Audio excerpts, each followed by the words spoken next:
Yung salita lang. Ano sabi ako? Gawin nyo rin manlulokong Pilipino. Tagalog. Tignan niyo po yung mga manlolokong Pilipino na ginagamit ang Vans para kumita ng pera.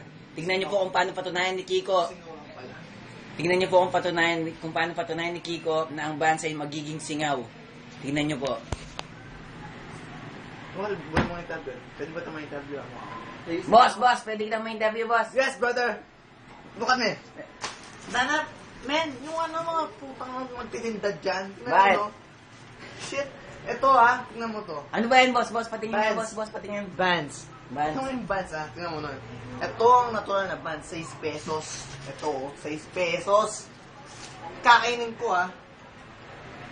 Tingnan. 6 pesos, isasama lang. Masarap naman, boss. Masarap, pero yung tutusin niya, tingnan mo yung Vans ha. May gagawin ako. Tingnan mo kung paano Yeah, singaw sige, na talaga. sige. Oh. Ayan ha. Makikita mo. Ayan. Ganyan kaliit.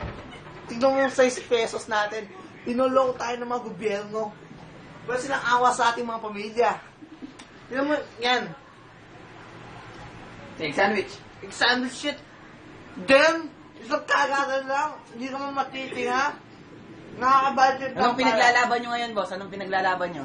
Ang Vans. Dapat palakihin. Yan ha. Yan yung putang ng Vans na to. Tingnan nyo, mga kaibigan. Yan ha.